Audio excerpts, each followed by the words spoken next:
afternoon, everyone. I was just informed that we can start. There's only one person missing, namely Chris Fafoy, the government representative from New Zealand, who might or might not be joining us during the panel, but let's get started. Again, good afternoon. I hope you enjoyed lunch and that you're ready for some additional food for thought in the next 75 minutes or so, focusing on AI and democracy. My name is Bathke. I'm a freelance journalist. I cover technology in the widest sense for publications including Deutsche Welle, DW, although I don't officially represent them here at the Tallinn Digital Summit. Before we get started, I'd just like to kick things off by framing the discussion, just giving you some food for thought, as I said, some talking points, just an overview over our topic. Feel free to already think of questions you might have during this short presentation. And afterwards, I'll tell you about the flow, and then we'll make some intros and then engage in a hopefully very lively discussion. So, more than a quarter century ago, you may remember, Francis Fukuyama proclaimed the end of history when liberal democracy survived as the only global story after communism collapsed. And a little over 2 decades ago, then President Clinton said, when it comes to human rights and religious freedom, China remains on the wrong side of history.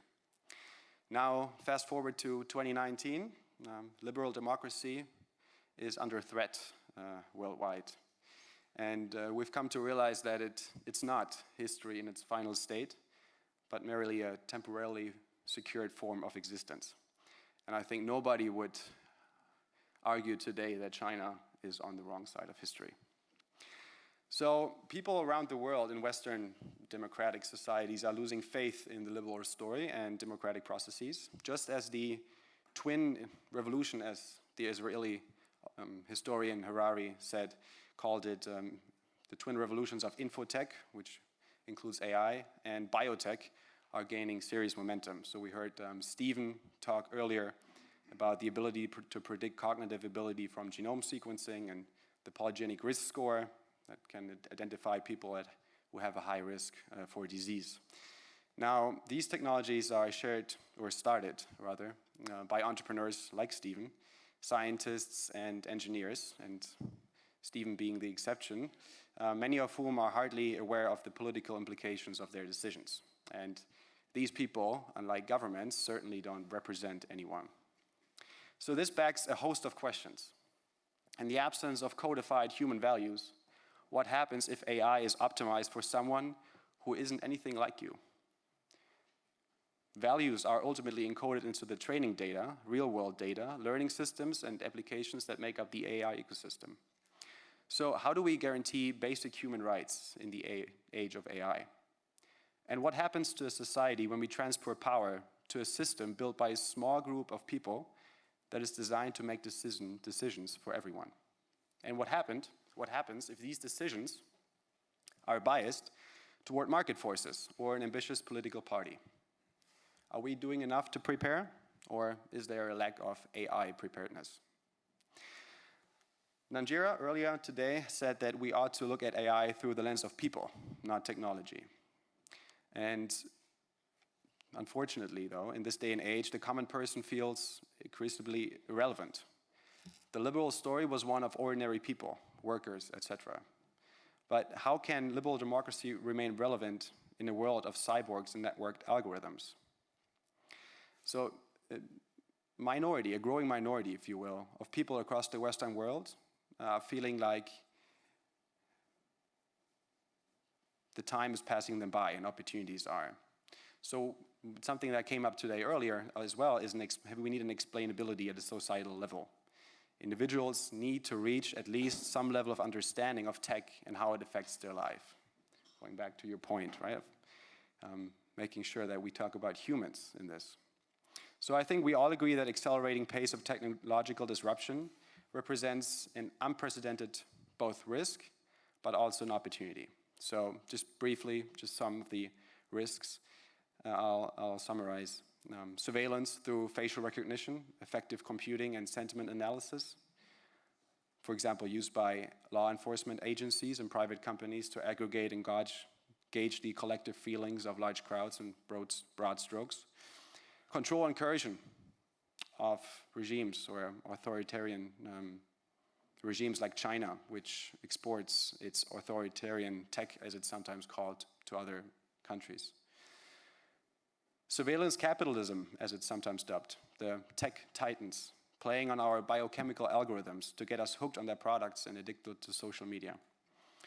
Disinformation campaigns, large-scale ones, by entities that are connected, possibly, to governments, that hack people's emotions, manipulate behavior, and along those lines also orchestrated bot attacks, and they're playing on people's fears.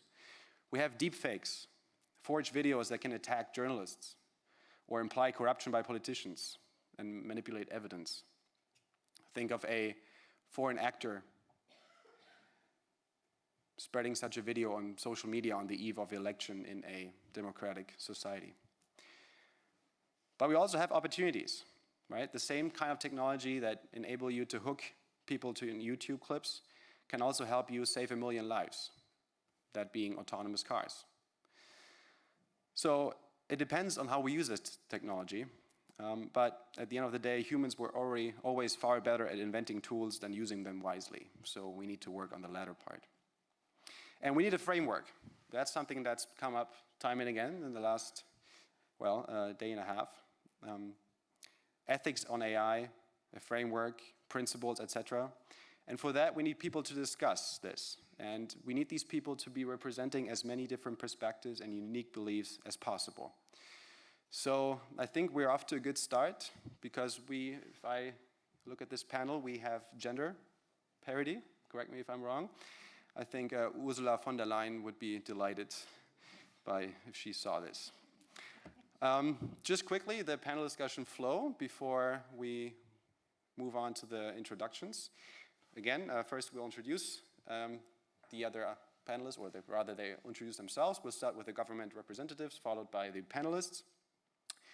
And then we'll hopefully, again, engage in a lively discussion. And at the very end, you can also ask questions. If there's any pressing things you would like to say, comment on, or ask, you can also do so during our conversation, during our discussion. So just as a reminder, before we actually get started, to use your microphones, both the people around the table as well as in the audience. So please don't speak unless you have either turned your microphone on or have one in front of you. With that, let's start the tour de table, and I would like Bertrand, maybe you can say your last name so I don't have to embarrass myself yourself. There you go, thank you. Welcome, and the stage is yours. Okay, thank you, Chair. Thank you for inviting me today. So maybe I will give a point of view from a government perspective. So I'm coordinating the national AI strategy, the French national AI strategy. And when coming to AI and democracy, when I think of democracy, I think of probably mainly two things. First is values and principles, and we talk a lot about that in ethics, but it's also processes. It's also democratic process, how we enforce these principles. And we can see, as you mentioned, several countries. In some countries, they don't have neither the values nor the processes. In others, they have the values, but the processes are not properly functioning. And even in companies, companies are a lot eager to have the values, the principles, but they're also eager to decide only by themselves and maybe not always have the processes that engage the users of the citizens. And so this is one way to perhaps see how see how we protect that. And the key question is how AI is challenging these values and processes, and how we as the democracies we manage to use AI to reinforce them and to perhaps renew them in a way. And I will take perhaps two specific points on which we ask ourselves questions and we try to find answers, at least in France. The first one is the question of discrimination and diversity, which is something that comes often when we talk about AI. And it raises a lot of questions in both ways. Sometimes we discover that AI are discriminating, but sometimes also AI reveals that people were discriminating in the first place, and that the machine is only repeating what the people were doing, and that maybe the problem is not AI, but the way that, I don't know, some public servants are actually discriminating people, and just putting that in a computer reveals that the process was wrong in the first place. And if I take one example, in France, it's more a question than an answer at this stage. In France, we have 25 illegal criteria on which you cannot discriminate someone. So you may think of age or gender, obviously, but you also have, for instance, the fact that you can speak another language than French, because we have realized that some people were discriminated because they can speak another language than French. And you can imagine that it's not because they speak English, but more because they speak some rare language that perhaps for some people make them think that they come from another country. And at this stage, for me, once again, I don't have the answer, but it's a very interesting question to know how we can put this illegal criteria into AI, and how we can build some AI that will do that. And perhaps the other point that I wanted to make is more looking to the answers, and the fact that one of the answers that we have found in our democratic society, and it was not for AI, but it is applicable to AI, is the openness and the transparency. And open data has been a strong movement in the democracies in perhaps the last 10 to 15 years. And it's something that is very useful to understand AI. It is not enough to explain AI, but it gives a lot of insights. And probably we should move also to open models, trying to, as far as possible, try to understand how algorithm works, and if it's machine learning or deep learning, how they've been trained, what are the constraints that are the output constraints that have been put to them, and how we can have more information about that. So this is something that we need to build on and to go further for. I think this is something that characterizes the fact that we are in democracies, as well as, and it would be my last point, the fact that we are debating about that, and that we're on all this AI that we will use in public services and also in private services.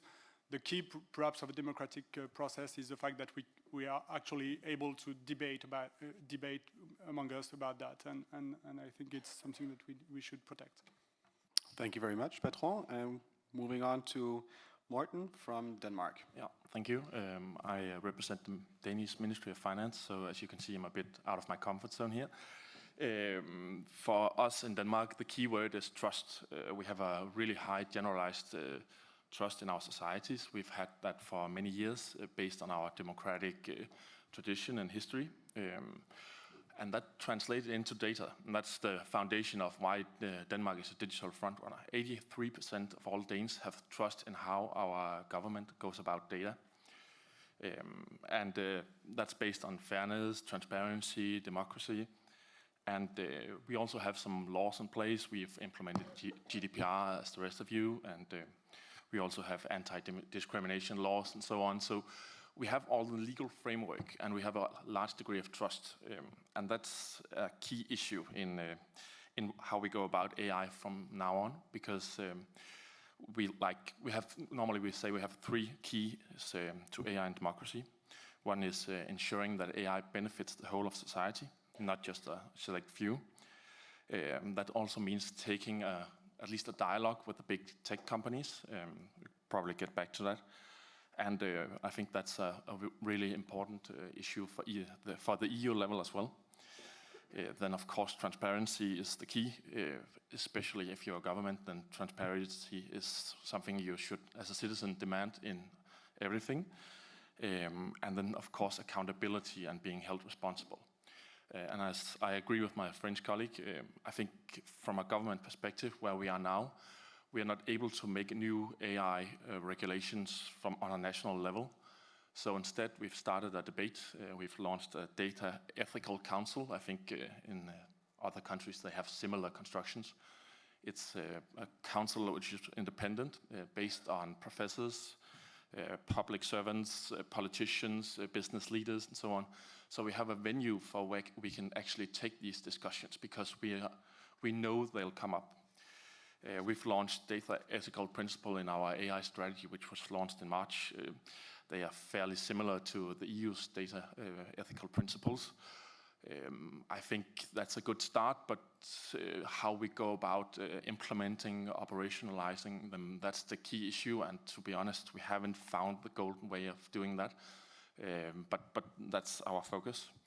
And then last week, we made an agreement with the municipalities and regions in Denmark, where we make a foundation for actually starting up small-scale AI projects within the near welfare, in the hospitals and the employment services, to actually get some of the ethical issues out there. And we're really clear about their testing projects, and some of them will fail, and we have to put an end to some of them due to ethical concerns, law concerns, data concerns, and so on. But we need to actually try to see and show our citizens what's the benefit of AI also. So it's not just a discussion on how big are the problems, and so we need to show both sides. And I think that's a tough challenge if you're a government. Thank you very much, Morten. And the last government representative is John Newman from Ireland. Thanks, Benjamin. Forgive me if I'm a little repetitive. I was involved in a discussion earlier on concerning AI and law, and bearing in mind that democracy is predicated on a robust, transparent, fair legal system. There are many similarities in terms of the points I raised, but I'll try and be somewhat novel. We're currently developing a national AI strategy, and we're developing it in the context of what we call future jobs, where we're trying to prepare society, our workers, our enterprises for the challenges ahead, the inevitable challenges arising as a consequence of technological change, of which AI is a component, but also climate change and other matters. And I know we're meant to try and give some answers at this conference, but I'm reminded of a quote that for every complex problem there is a simple solution that is wrong. And I want to avoid some of that. So maybe I'll try and share some of the feedback we're receiving from our citizens, from our businesses, from our academics, from our education institutions in terms of AI and its impact on the democratic process in Ireland. It's already been mentioned in terms of bias. When we were developing our national enterprise policy and we were considering participation, we concluded, based on the evidence, that certainly gender equality needed to be a priority, until a female colleague pointed out that a bunch of able-bodied, white, Irish, middle-aged people had decided that this was the core component. And as Bertrand said, if you hardwire that into AI, if you hardwire that bias, you're going to have problems. So that is something that is of particular concern to us for what is now, for example, a multicultural society. Obviously, trust and transparency is a key component in terms of the feedback we've received. If you are able, and we are now able technologically to identify voters who are undecided, and we're able to identify what their particular priorities are, that's quite a powerful piece of information, and that can sway a particular election, and there does require more transparency in that respect. So that's something that is occupying our minds. But turning a little bit to some of the opportunities, there is potential for AI to recognize and identify patterns of concerns among the population that can flag those concerns earlier than would otherwise have been the case, and for the system to react in a more timely manner.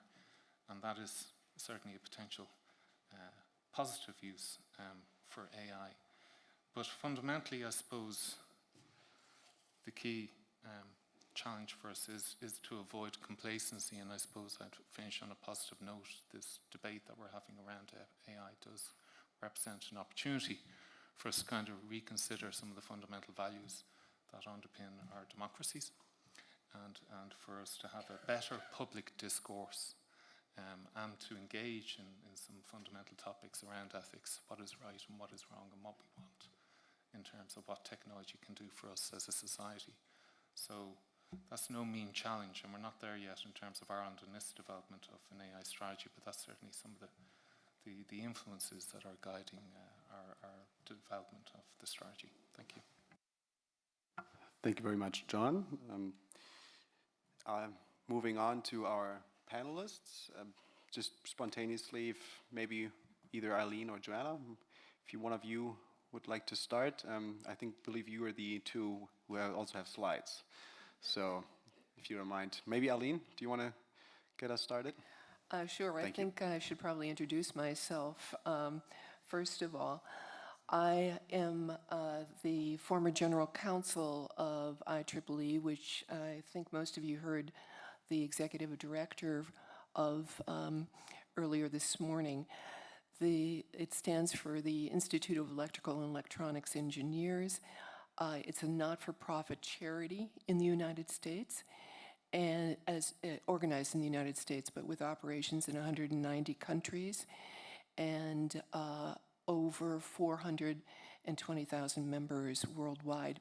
We're probably best known for our standards development work and are the owners of all the standards for Wi-Fi and have other standards that have been adopted worldwide or through the ISO in areas of cybersecurity, cloud computing, etc.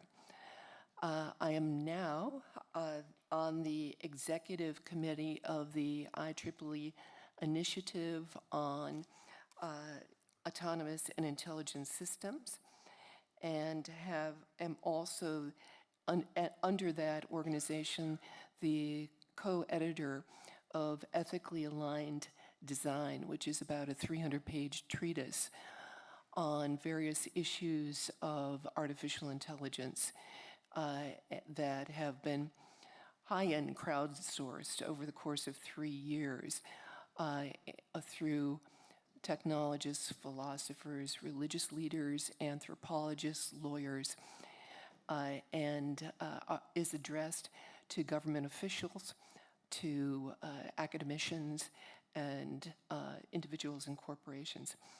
I'm also on the board of directors of the digital marketing company of IEEE. And finally, while I was a lawyer on Wall Street, I was simultaneously the general counsel of Amnesty International. I've practiced law for 42 years and have been thinking about these issues for quite a while. I'd like to go to, this is a resource that I'd like to make sure you all know of. It's the Ethically Aligned Design treatise that I mentioned. And in connection with that, there is a recommendation that we have looked forward, that we have put forward with regard to personal privacy and data agency. And what we are proposing is that governments, in connection with the ownership of one's personhood, not only collect data and use it for good, but also, as GDPR has put in place, but also allow the citizenry through an algorithmic proxy to continue to own that data, as well as to monitor and curate how it's used.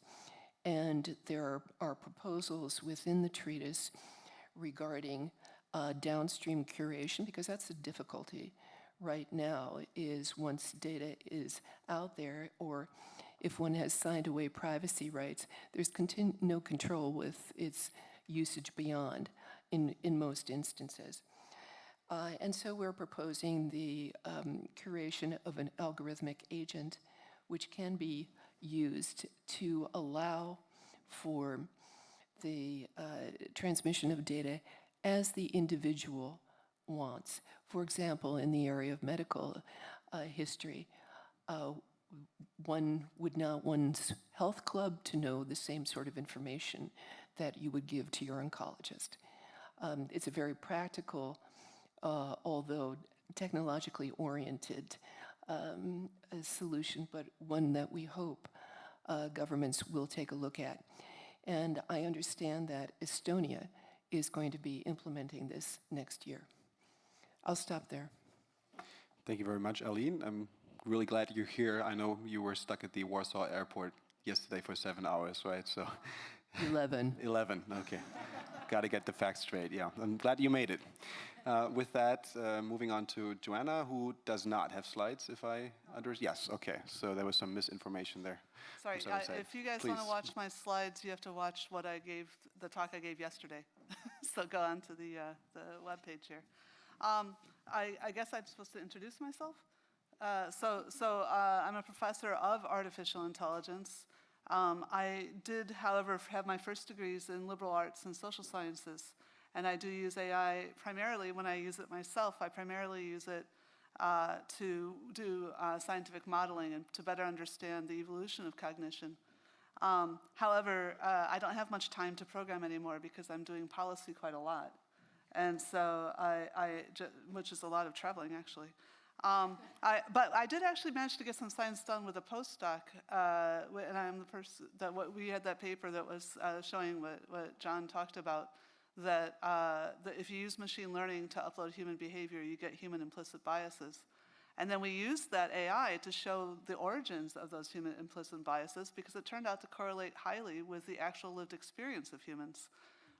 So you don't want your implicit biases to choose your explicit policies, but you should realize that they do come from somewhere. So that's one of the things, when we use AI, we do have a hope to then be able to document and correct some of the errors that we have had in policy in the past. However, I also wrote a paper in 2015 about some research that had come out in 2014. I had read but didn't think it was that big of a deal, the Facebook likes story. I was more worried about the Microsoft Connect story, which was that you had your Connect sitting on your television and you could see which political advertisements had efficacy. You could see who was going to vote which way because of whether they were directing their attention to the screen when the ads were on. And so I thought, well, geez, that's dangerous, you know? And so I wrote about it in 2015. And I can't believe that this is still considered controversial in some places, but we are having trouble measuring it. And can I just say, I have heard people say that because that we've proven that there was no impact of Cambridge Analytica and these hacking on elections. No, that's a misunderstanding of the fact that we haven't demonstrated it. But it's basically that we're having trouble agreeing on the political science and how to count and measure these kinds of effects. And I would say it's still out there as open, but certainly not disproved or proved at this stage. Anyway, there was a lot of interesting things said, and I really wanted to read you something just as sort of a light kickoff. That we had a debate about AI ethics and AI in society at my university with some really wonderful panelists, I think about a year ago. Yeah, I think it was 2018. And so we asked the audience 3 questions before and after the panel. And the first one was, is AI dangerous? The second was, will society be better with more AI? And the third was, is AI compatible with democracy? And the audience already gasped when we asked that question. So we already had sort of kicked off the debate at that point. But just so you know, at the beginning, there's quite a lot of don't knows, but just 67% thought AI was not dangerous. 68% thought society would be better with AI. And 45% thought that AI was compatible with democracy, but only 16% thought no. There was quite a lot of undecideds. After the debate, the AI is dangerous had split to sort of, well, 40-47. 47 still saying no, so still sort of techno-optimist. The interesting thing was that they still thought, and okay, it's an engineering university mostly, but 66% still thought society would be better with more AI, and yet now 28% thought that AI was incompatible with democracy. And so that meant there was more people who thought AI was incompatible with democracy than thought that AI was bad for society. And I find that, twice as many. And so I found that surprising. And I think it shows that there's something weird going on in people's minds. I don't know. I really want to just rattle off a few. This is our intro statement, right? These are slightly random thoughts, but I think they're important because they've come up several times today, not just in the introductory statements. I really liked the comment about that we need to figure out how to handle companies that they may or may not have the same values as we do, but they certainly don't have the same processes, and they don't represent people. The interesting thing is that tech companies, of course, do, in some sense, represent the interests of their customers, their users, which is interestingly different for companies like Google and Facebook, and of course their employees, over which they are scrambling desperately to have. And so while I agree that they don't necessarily see the extent to which their incentives are aligned, that they might be able to be made to see how their incentives are aligned through both public education and also through direct diplomacy. This is the aim of diplomacy, is to help people realize the costs and benefits of not playing ball, right? That's basically what sorry, the American vernacular, but you're trying to show what the advantages are and what people care about and what limits people will go to. And the GDPR has been a very nice example of that, really making that very clear. Let's see. Do you think you might be able to save the rest for the discussion? Oh, is this not the discussion? Okay, I'm sorry. No, not necessarily, but I thought that... I do think there's something else I really, really want to talk about because I haven't heard it yet. We keep talking about face recognition. And when Microsoft first wrote that first blog, I was like, yay, this is great. And I was posting on Twitter and people retweeting and going, oh, isn't that amazing? They're still talking about the same damn thing while they sell it, okay? They haven't brought up more issues. They haven't said there's more things they want to be governed on. Now, one of the things that you brought up was this thing about facial emotional recognition, which I think we've all probably heard, well, maybe not everyone, that China is using this apparently both in schools and in re-education camps for the Uyghurs. So there's 12 million people that are Uyghurs in China. Apparently 1/4 of them now are in concentration camps. And of course, everybody else is terrorized, just like Cambodia. There's no nuclear families that are not being affected. And this is all with AI, and people were making this an AI ethics thing. But then Kashmir, an entire state of India, had their internet turned off, their telephones turned off, and then they got relegated to no longer being a state, right? Just because they had the wrong religion minority, which they had deliberately chosen the secular state when they had a choice between that and Pakistan, all right? Nothing's been done about this yet. I realize that, it takes a while to decide what to do and things, but that's relatively low tech compared to all that face rec and everything. Thank you very much. I think the point you made about AI possibly being incompatible with democracy, Harari, he kind of takes that to the next level, asking if technology favors tyranny, because having large amount of data and no privacy concerns or fewer privacy concerns make it much easier for China to crunch and analyze big data, but maybe we can talk about that. Yeah, like I said, it's not just China, it's India. You can do that. Right, it's just, I know. You can be brutal without You usually take China as a proxy. Maybe you should, and maybe technology can be used to protect privacy, and we just haven't gone there yet. Right, thank you. Okay, moving on to Nanjira, representing the World Wide Web Foundation. Good afternoon, everyone. I think picking up from Joanna's thread, because I think we can go on very different strands of what we mean by AI here. But if we focus just for a second around the fact that it's about some computation and optimizing some computational elements to actually understand various elements, something we're going to have to keep in mind to try and answer the question of whether AI is compatible to democracy is the fact that neither calculation, neither math, nor computation are sufficient for explaining life. They are important and they give us some indications or some windows of insight, but it's not sufficient. And we cannot agree to exist in a world where we want to talk about democracy and say computations are sufficient for explaining life.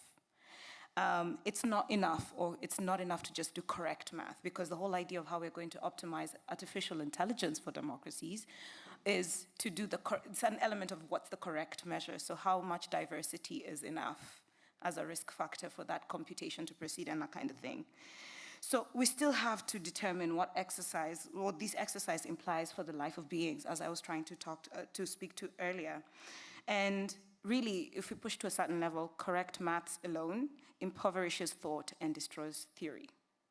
And I think at that nexus is where we're going to have some questions about whether this the AI and computational power is trying to retrofit into democracies or democracies, depending on where you're from and how they've looked like, or we are trying to reconfigure and reform the whole idea of what democracy looks in the digital age, where AI is just one strand of technology. And I think the point of departure with all of these things, so that even if we sing from the same chorus book of values, is going to be how we understand what we're trying to course correct for, what we're trying to bring of the best and the worst of humanity to course correct and turbocharge it. And that remains open for questioning. And I think for governments specifically, this is a space that they have to engage more than on the hype of what AI can and cannot do.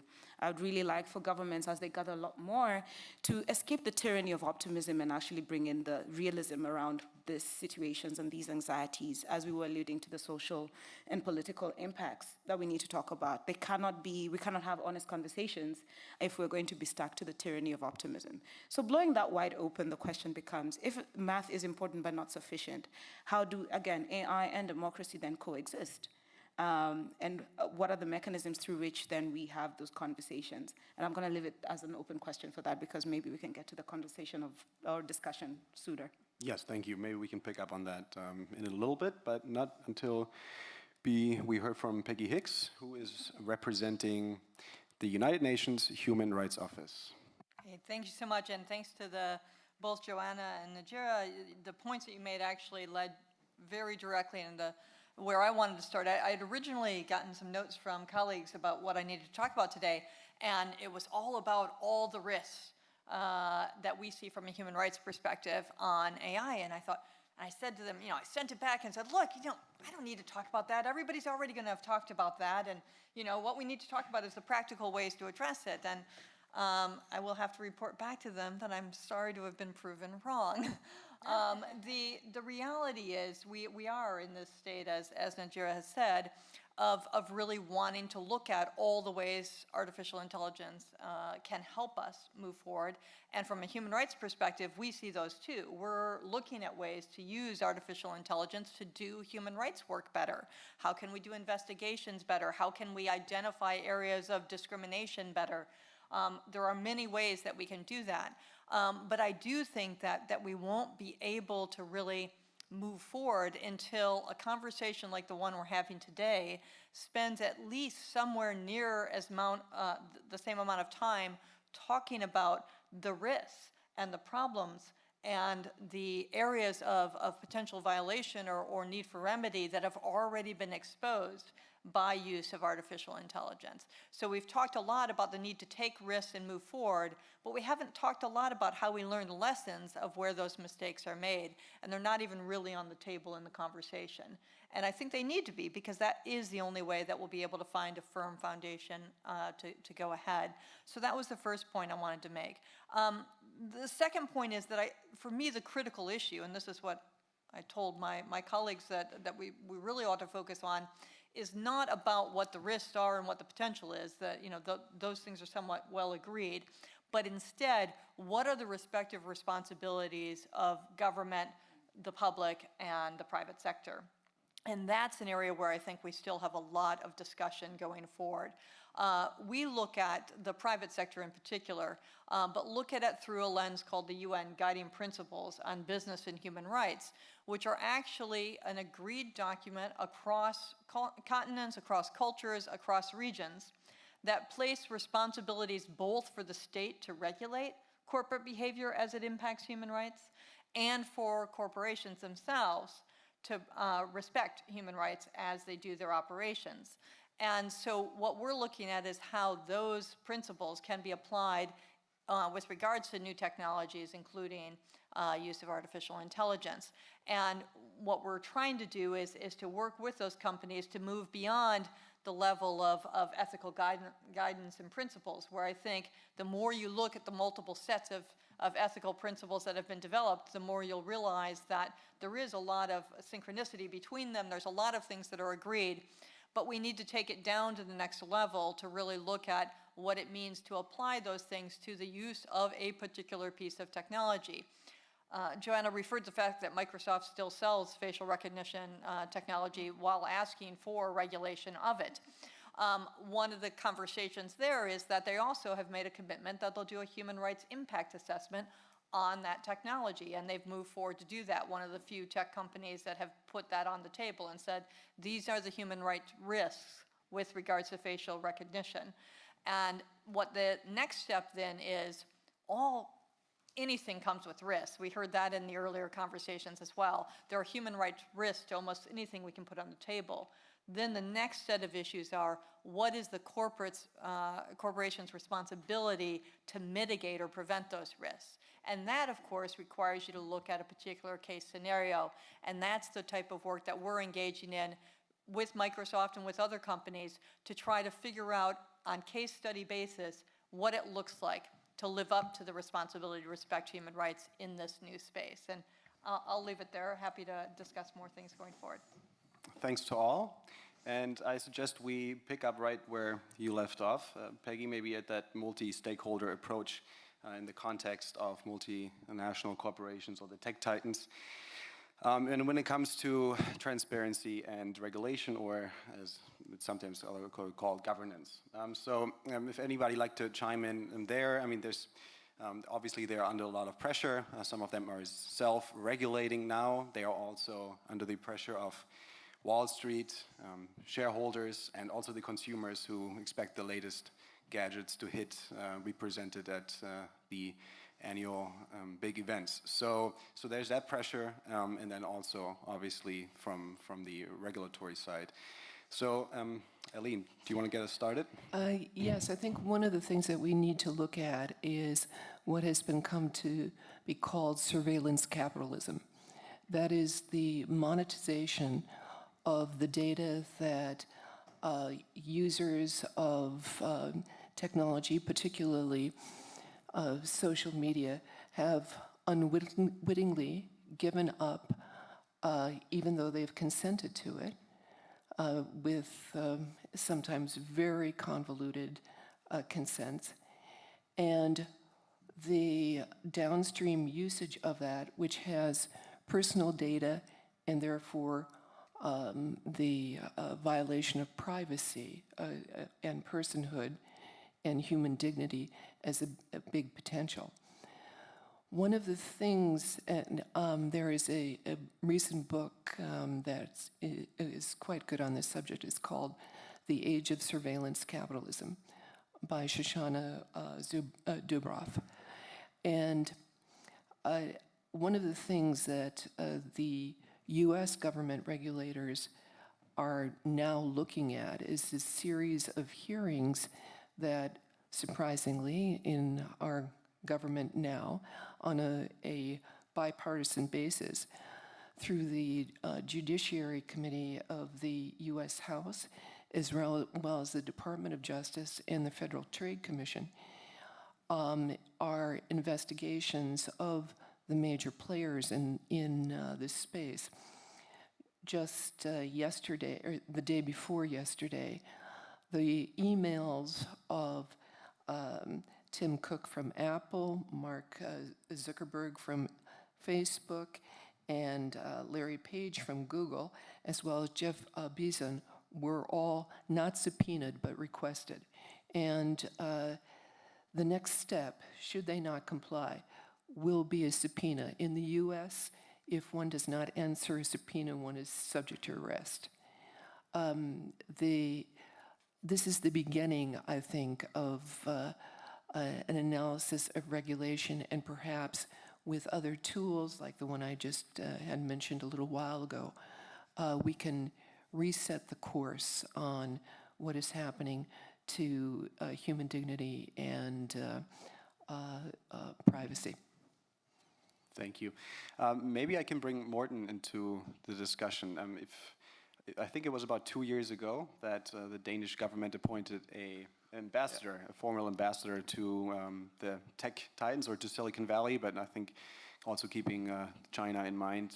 So maybe Morten, you can speak a little bit about that and the challenges that that person and his team have been facing. Yeah, of course, I can say a few words. We are a small country, and it makes it really hard engaging the tech giants. And when we come, we have a market of 5.5 million. So just getting a meeting is hard. So we launched the first tech ambassador, who has a base in Copenhagen, Silicon Valley, and Shanghai.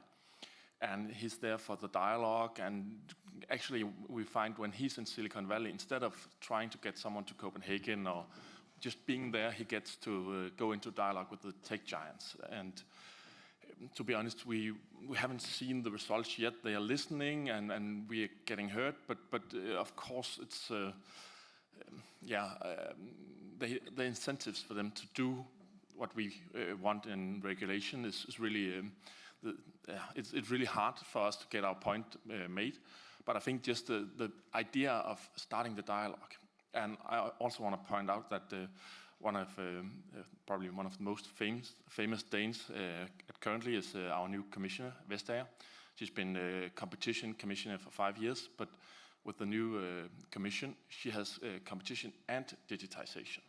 I think that combination is really interesting because then you can actually use the competition dialogue with also engaging the tech giants on how they go about AI infrastructure and that sort of issues.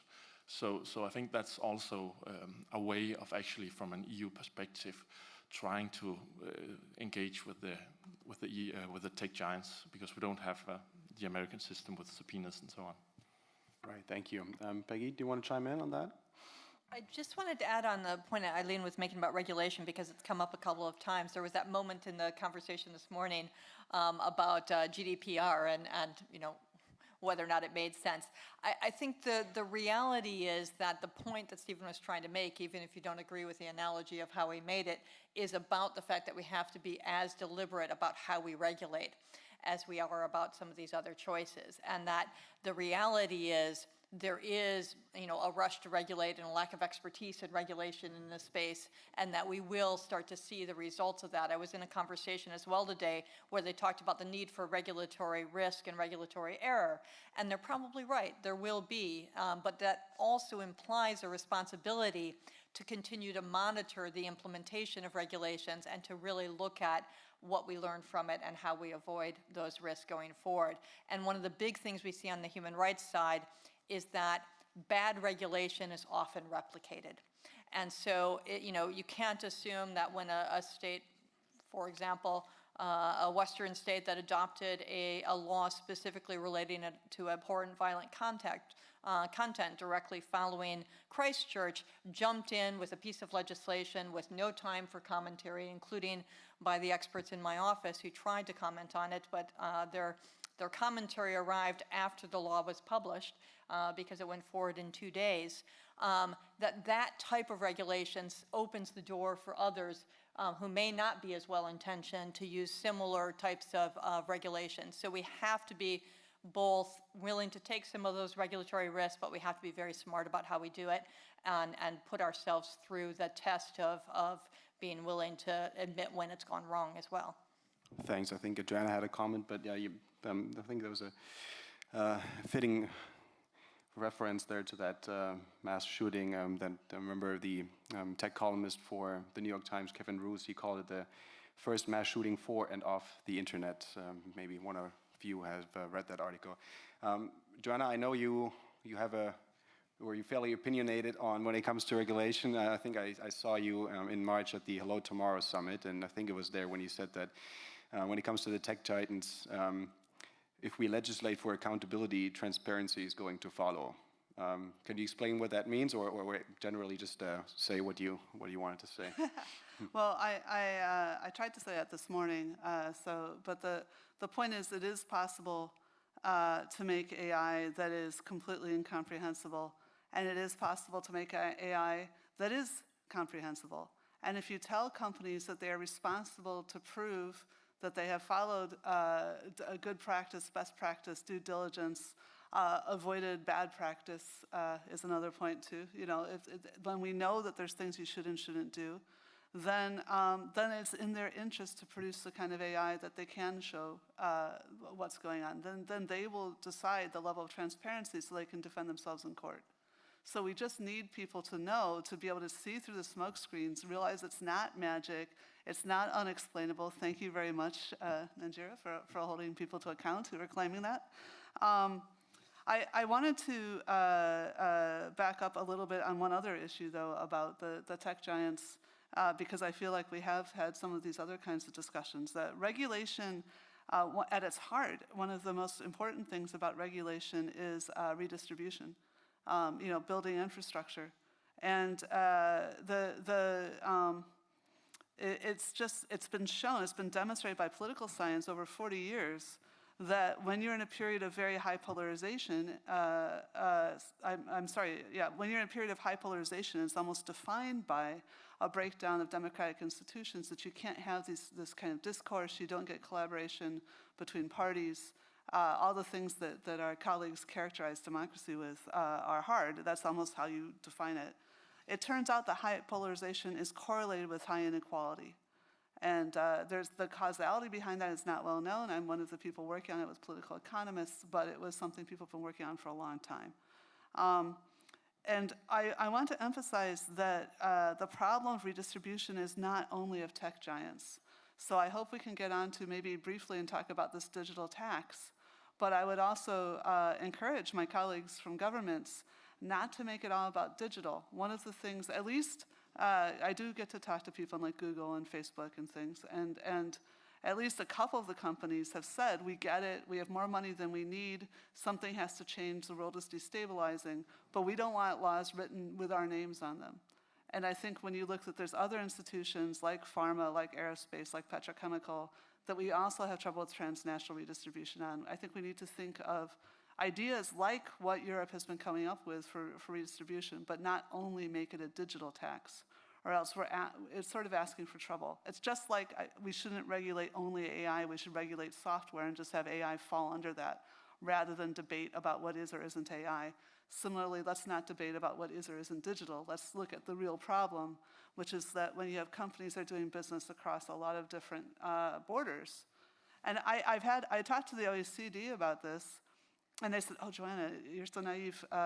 You know, America would never agree to redistribution from their companies.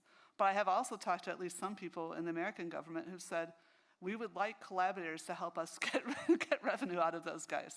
So I don't think it's an impossible practice. Anyway, I think that is one thing we should be talking about with respect to democracy. Thank you. Nanjira, do you agree, or do you want to comment on this? I just want to widen the scope of how we're thinking about both AI and democracy. I mean, of course, we're here in Europe, and we could center that, and for comparison, we could very easily use the US example. But if you think about the rest of the world, which I seem to represent, yeah, no pressure. You know, what's happening with digital advancements and the lack thereof of advancement in democracy is something that should be a cautionary tale for everyone who still has the luxury to have this conversation. By that, I mean the following. You know, that whole reference of the first live mass shooting, it really does depend on where you've been looking and how you were thinking about these things. Because again, as a point I made earlier, and unfortunately I have to keep making again, oftentimes you can think about democracy or all these nice sounding values from this, you know, European perspective, but the test beds for how to actually screw you over are elsewhere. So once they've been perfected, they can be turned around, and it's an emboldened madness that is now coming back to face you guys. So if we take that scope and widen it further, and what's at stake here is quite huge. We do not want to end up in a situation where it's only Europe that has figured out how democracy and technologies coexist while the rest of the world is, you know, has gone to hell in terms of how those two things have only turbocharged madness or inequalities. And we are at that point where even for the rest of the world, where people are not as yet connected or appropriating these technologies, are having to contend with the question of whether we should stop connecting people altogether if this is the world we're connecting them to, right? Where whether we're talking about diversity, whether we're talking about inclusion, there are people who've been excluded for so long. Do you want to just make them a mere data point that is then exploited are we able to actually make sure the advancement going forward actually advances both the democratic values and principles and also the best of what these technologies can do? That really is what's at stake at the rest out there. And I hope that Europe doesn't have to keep waiting till the rest of the world has burned to learn this. And that's just to bring the perspective without going into any particular topic. But everything you're reading about in the news in your reality has probably happened somewhere else with all these things. Yeah, absolutely. I just want to point out that Kenya is one of the democracies that we know that Cambridge Analytica's parent company had been paid by us to interfere with, paid by European powers. And India, who just did the thing in Kashmir, is the world's largest democracy. So we are talking about democracies. Right, thanks for that addition. I want to bring maybe Bertrand back, the government representative back in the game, in the discussion. I think you raised your hand about 5 minutes ago. So when it comes to, also going to Joanna, maybe to play devil's advocate or play the OECD there for a second. I know they have this framework that they put forward. And even on a national level, I think representing all the disparate views and all the different people in a society, different viewpoints, ethnicities, etc., is a mammoth task. I read this very good book that I recommend to everyone over the last few months.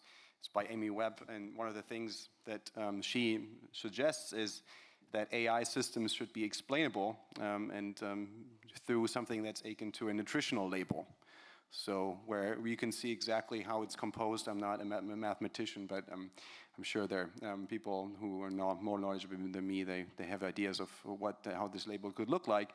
But I think where the rubber hits the road is really getting the tech giants to be transparent, to open up, to produce something like a nutritional label. So, and maybe the OECD has started, and it's a good start, but then actually implementing or enforcing it is the real challenge. So, Bertrand, I don't know if you can speak directly to that, or if you wanted to add something else why you raised your hands a couple minutes ago.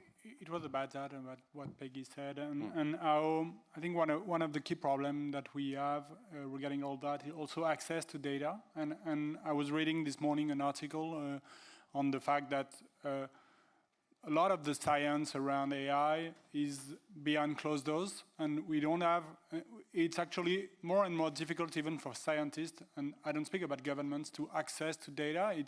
Governments try to cope, but maybe the key point is also to have independent scientists to be able to look at with a different perspective about the system and the data, and perhaps propose an alternative neural network that will achieve in a better way the goals that we have. And this is an example that we had with this year is about the Facebook trying to partners with academics about access data. And in August, the academics have raised an ultimatum saying if we don't get, we will leave the initiative if we don't get really the data. And so I think it links to my first point about open data, open models. So this is the part about governmental responsibility, accountability to open and to be transparent. But also, I completely understand that not anything should be open, but should be cross-checked by someone else or supervised by someone else. I think it's a way forward to build more consensus about having a reasonable opinion that this is fair, this is democratic, even though we may not explain everything in the model. So that's one point. I'm curious to know if you at all oppose Joanna's viewpoint on holding the tech titans to account, if you think it's going to be as easy, or if they have their own incentives to open up their data. How do you see the relationship going forward, and maybe also just that something, yeah. I think the things are changing based on specific issues, and I think, for instance, the Christchurch shooting was a point where they said, okay, we need to do something. So on hate speech, on deepfakes, on political advertising, so they understand that they need to. Maybe they don't have all the answers. Most of them are companies made of engineers, and they look at problems with engineers. I always remember that, the Facebook, when Mark Zuckerberg said, now we want them to have, we want people not to spend time on pages, but to have meaningful interactions. And I saw engineers at Facebook saying, what does that mean at all? And so I think that they understand that they need to have new viewpoints on their topics, but on key issues such as tax policy or data processing, which is the core of the business model for some of them, I think it will be longer. Thank you. Okay, I'm not sure exactly how much time we have left. We started late, that I know, but I want to also maybe bring in the audience, or did you want to make one more point before we take a question? Sure, you go ahead.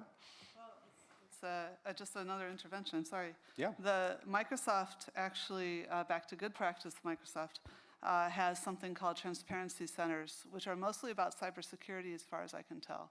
But there's apparently 5 of them on the planet. One is in Brussels, one is in Singapore. I don't know where the other 3 are. And there's 7 trusted partners, one of which is the EU, who are able to go and literally help them debug what is going on when there seems to be a cyber attack. Sometimes it looks like a cyber attack and it's just like new technology, but they literally call these things transparency centers. On the other hand, we have this thing that we call the Volkswagen problem now, which is, how do you know the system works the same way when you have inspectors looking at it as when it's live? I think that's a bigger problem with software than with hardware. Facebook provides transparency now because of user demands, so that you can see why you see any particular advertisement. But what they do is they have tons and tons of these characteristics by which their advertisers can pick. And the ones they show you are the 2 things that you belong to that the most other people also belong to. So they're not really telling you how they targeted that ad, they just have a veneer of that. And that very much reminds me of the old bad Microsoft, what they tried to do when they were being taken to court by the American government, and they were rightly found guilty for doing that. And finally, very quickly, there's at least 3 kinds of explanation, and I'm very glad to hear Bachand talk about the thing that I was talking about, that at the end of the day, it's humans that build AI, and we can make sure they follow the good processes. But there's 2 other things. One is forensics. So even with a model that you can't understand at all, you can feed in different inputs and see if you get different outputs out. And again, with AI itself, that's faster to do that. And so somebody who's demanding to know, why did I not get the loan? Why was I sent to jail? You can play around with the parameters and find out who they would have had to have been for that not to have been the outcome. And then the third way is actually, as I mentioned, some AI is actually perfectly clear. You can just look at it and see how it works. It was built to be that way. So either it's totally transparent or someone's built a second model to be transparent about it, to understand it. Either way, it's been demonstrated again by academics that, these models can often exceed the capacities that the headline-getting things like AlphaZero or whatever do, probably because it's easier to maintain and improve them because the people who wrote them can see what they're doing. But the number of cases that are actually out in the literature where the non-transparent model was better than the transparent models is actually incredibly, vanishingly zero. There's not a lot of good examples of that. People have been trying to document it in their books and no one can find any. So, yeah. Thanks, okay. 3 kinds of transparency. I just realized that John hasn't said anything yet. So John, I'm just wondering, can you say anything, because that's also a topic that came up in the introductions but we haven't talked about yet. In the discussion is data governance. Is that something at all that you come across in your daily work? If not, then feel free to say anything else if you like. But no, data governance. I mean, Estonia as a pioneer in that regard is obviously a core, one of the big topics here. It's not something I come across in my daily work, but obviously data governance and data protection and whatever is something that is of significant interest to Ireland, bearing in mind, is of significant interest to Ireland, bearing in mind that a lot of the multinational companies are based in Ireland, and so our Data Protection Commissioner has responsibilities in that regard. But I suppose just a reflection on, and again, has bubbled up time and time again over the course of the morning, that from a government perspective, one of the challenges we have is differentiating between the challenges, the problems that AI is bringing, may bring to existing challenges. Like a lot of the contemporary the challenges that we're facing at the moment are there without AI. And knowing how public administration works, and quite often we're reacting to developments, I'd always be a little bit concerned that we focus our limited resources on resolving some of the issues around AI when we haven't actually resolved some of the existing issues around data governance and whatnot. And I don't have an answer for that, but it's something that we pay attention to. And just reflecting one final point, it just strikes me into whatever about social media, but there's something wrong when it's easier to like something than to dislike something, there is something strangely wrong with that. Right, yeah, but that's what we're here, right? To ask tough questions. And That's partly because they were getting in trouble for mobbing, and so they were trying to nudge people towards positive attitudes instead of negative ones. There's a question from the audience. Could you just please quickly say your name and then with the mic, there you go. Thank you. My name is Christopher Marco at the Faculty of Law at the University of Cambridge. I think if the last couple of years have taught us anything about democracy, it's how thin a veneer of order exists for our social systems. And I want to pick up on something that Joanna said this morning that I remember us discussing years ago in Cambridge. The analogy about engineers, that all these strategies for top-down governance and ethical frameworks that multiply ad nauseum, it's much easier to facilitate trust by encouraging responsibility and competence in the people actually building these things. For the same reason that as a lawyer, I'm subject to professional regulation in character and fitness requirements, engineers, doctors, accountants. Why has there never been a sort of concerted effort to impose similar standards, whether they are educational, professional, or otherwise? Because until you connect people right back to the consequences of their actions financially, you don't facilitate trust, you just facilitate the illusion of it. So where will that come from now that I have all these people in the room who want to facilitate trust? I think that includes the audience. So if somebody from the audience wants to answer that, then please raise your hand. The microphone will come away. But obviously also, Nanjira, please. Our point maybe to just, compound the headache. It seems that the solution seems to be, let's just have more tech. So for AI, let's have blockchain to outsource the trust for the tech on that. So that's leading us down a rabbit hole because we don't elect these companies at the end of the day. And that's where the pain point is. Unless governments are telling us, okay, let's go to the ballot and choose between the big four companies who we are electing and to whom we'll hold to account on human rights standards. That's what's at stake. So I'm curious also to hear about who's actually going to take a stance on that, because at the end of the day, we are electing governments. We are not electing these companies, unless we're saying the future of democracy is the companies and governments take on another role.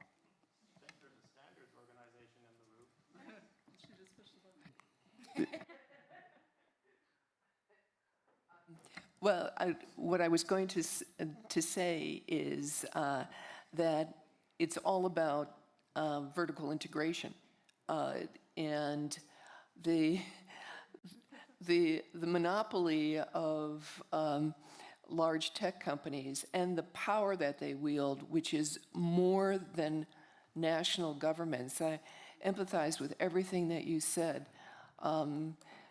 Because it's easier for someone from another company to get in to see companies than it would be for you and your government. There's something wrong with that in terms of democracy.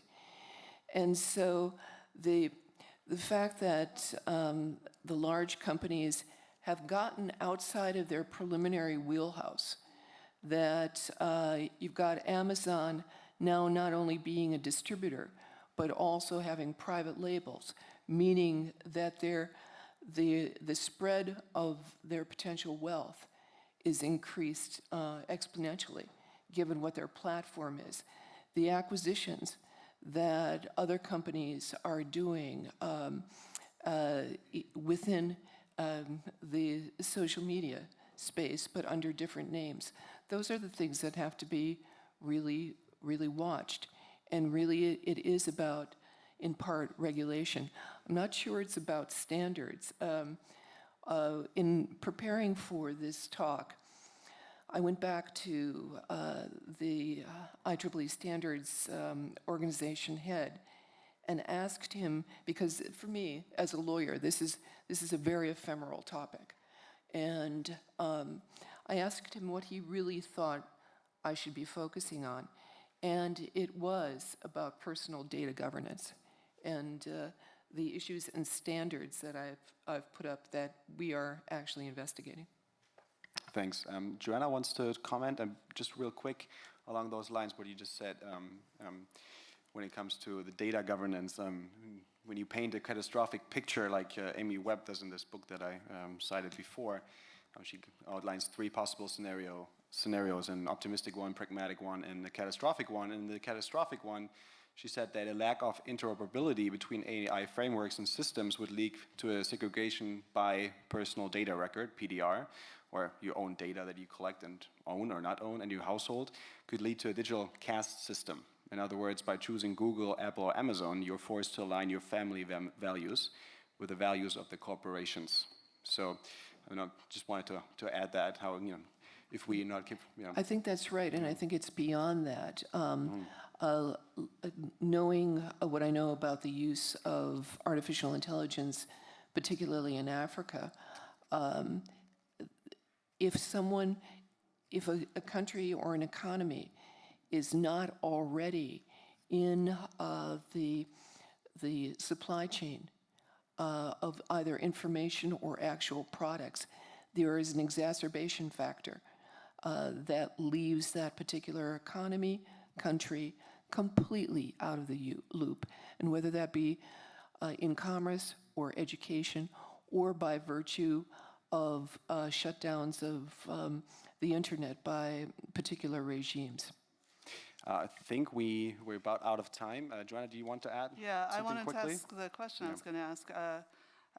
So I've been recommending licensing for a while, but I actually don't know how it works since I'm not a lawyer. But I believe it works by nation. And so maybe that's one of the reasons we have been slow to pick up, because we are all using software from different nations. But maybe it's possible that we could insist that tech companies did have licensed, qualified programmers, and otherwise they wouldn't be allowed to practice, and we could set the tech giants competing with each other. I have no idea if that would work. It's a small cartel. And I just have to have one footnote on that as well, which is one of the ideas that we've really invested in and would like to see move forward is something that David Kay, the Special Rapporteur on Freedom of Expression, put forward about social media councils, which is rather than leaving issues like online content on a company-by-company basis, asking the industry to actually put in place a framework that they would be held accountable to, the same way, for example, the motion picture industry uses a rating system, and it worked. And looking for that type of intermediate system-wide regulation could be helpful. Thank you. Do we have time for one more question? Okay, we need to end. I think, again, just to summarize real quickly, I think we need a multi-stakeholder approach. We need everybody at the table and to continue these conversations. And as individuals, I think we should also really think about how our data is being mined and refined, and do our own homework. I think that is important as well. And then also consider diverse perspectives and make sure that, that we are more directed by our own biases, either conscious or unconscious, than we might think. So with that, thank you very much for your patience, for your attention, and I suggest a big round of applause for the government reps and our panelists. Thank you.